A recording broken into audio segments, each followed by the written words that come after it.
Now listen, Black Widow is still very much a game changer. That has not changed from last weekend to this weekend. Obviously, the free fall that it took at the box office was due to the premium that you could pay for on Disney Plus. We all get that. But theater owners are pissed.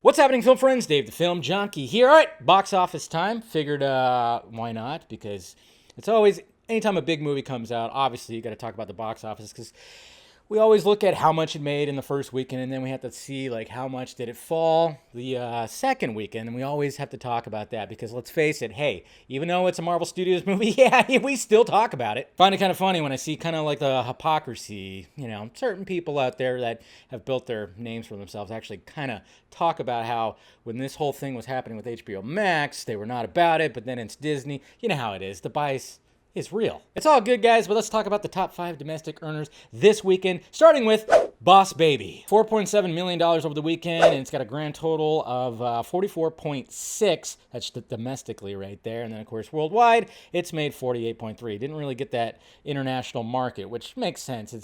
It's the sequel to Boss Baby. Coming in number 4, F9. F is for family. Not really. It means fast, of course. The Fast Saga. It made 7.6 million doll hairs over the weekend, which, internationally, it kicked ass, of course. 436. That's where it's at right now. 436.4 million when it comes to international, and then 154.8 with a grand total of $591.3 million. So there you go. I mean, obviously it wasn't going to get to where maybe like previous ones did, but hey, you went to space. Coming to number 3, one of the newbies over the weekend, a sequel to Escape Room, Tournament of Champions. I didn't really dig the first one, to be honest, but it made $8.8 million over the weekend. So, I mean, these are small movies. I don't know, like, you know how the horror genre ends up like finding like another like way to like, okay, let's expand. I mean, we had how many Saw movies and then how many Purge movies? I mean, I think they're trying to do that with Escape Room. Like, obviously, you could expand it pretty well, but I don't know if, I don't know the budget on it. Does it actually say the budget? I'm sure the budgets are small. They try to keep them small. But yeah, right now it's sitting worldwide at $13.3 million. I guess we'll see what happens with that. If it actually climbs over and like gets actually a profit, then they'll probably, because they're short movies, an hour and 28 minutes. I mean, it's like right to the point. Let's see some people get killed and let's move on. Coming to number 2, and this is where Black Widow comes into play right here, and this is where we're going to talk about these numbers. It came in second. A lot of people were predicting that it was actually going to not dominate, but it was going to win this week, and they were saying like, yeah, when it came to Space Jam, it's like, nah, nobody's going to end up watching that. They were expecting I think they were expecting like under 20 million. And yeah, I don't know who was like crunching those numbers, why they're predicting that. I mean, I guess they were kind of looking at, and I even made the joke, I was like, oh yeah, HBO Max is going to release those numbers real quick on Monday, aren't they? But yeah, Black Widow made $26.2 million over the weekend, a 67.3 drop. So that's the number right there. I know some people, I think Forbes had a higher number, like a 79%, but they looked at it from Friday, from Friday to Friday. I don't know exactly how they did it, but I know it was like I don't know. Like I said, I just look at, Box Office Mojo, and I look at their number. It's like weekend to weekend as opposed to like Friday.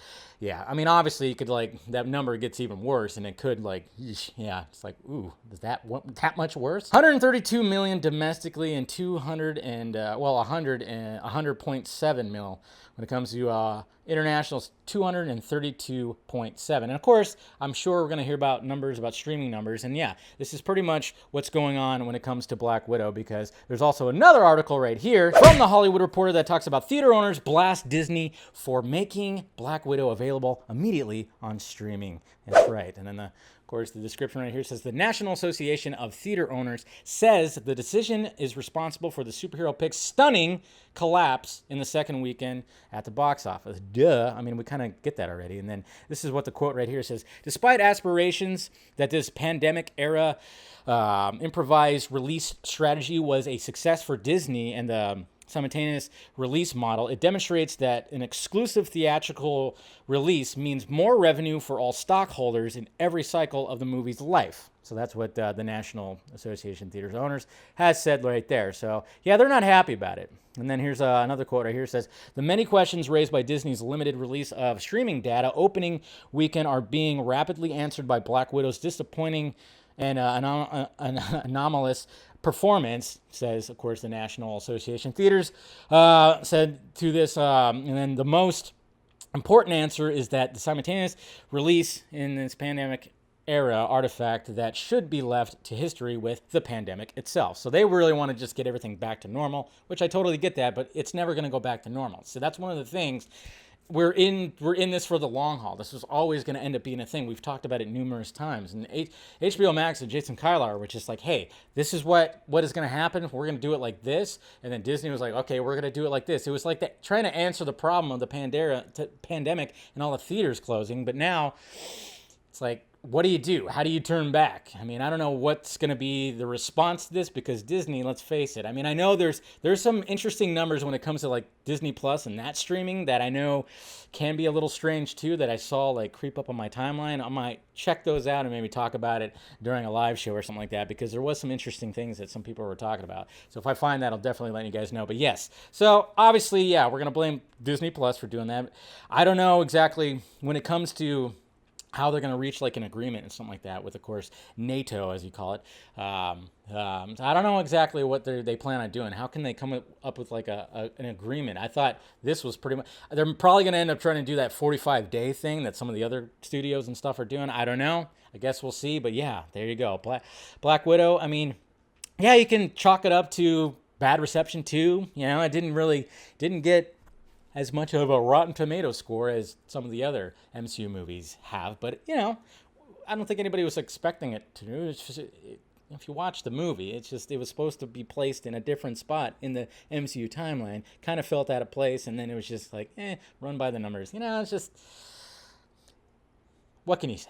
But then, of course, coming in at number one, we had Space Jam, which, yes, a lot of people, of course, thought that it was actually going to fail, but it made $31.6 million domestically, and then worldwide it's made $54.6 million.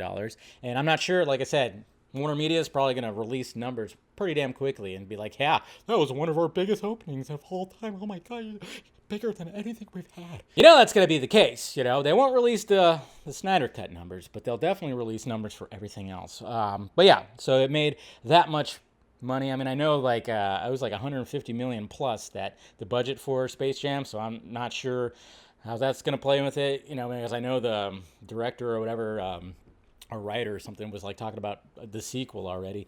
So I don't know if this warrants it or will warrant it. I guess we got to wait obviously a little bit, but yeah, I mean, no, everybody thought it was going to actually fail. And even LeBron James was like, he tweeted out like to the haters, which is like, come on, man. But I guess he can. Even though if you take the first Space Jam with Michael Jordan and then add the inflation, it like made double. Sorry, LeBron. So there's the box office, guys. Let me know your thoughts about it down below. Did you watch anything over the weekend streaming, or did you go to the movie theaters? Let me know down below what you saw this weekend. Hit that like, thumbs up. Hit that notification bell so you know when I'm doing this stuff. And then, of course, the subscribe button or the join button if you want to become a member of Film Junkie, get some members-only vlogs and whatnot. Or if you want to help out the pirate ship at Patreon, you could do that too. Get early access to things. And then, of course, merchandise down below, shirts, all that stuff down below. All right, guys. Talk to you later.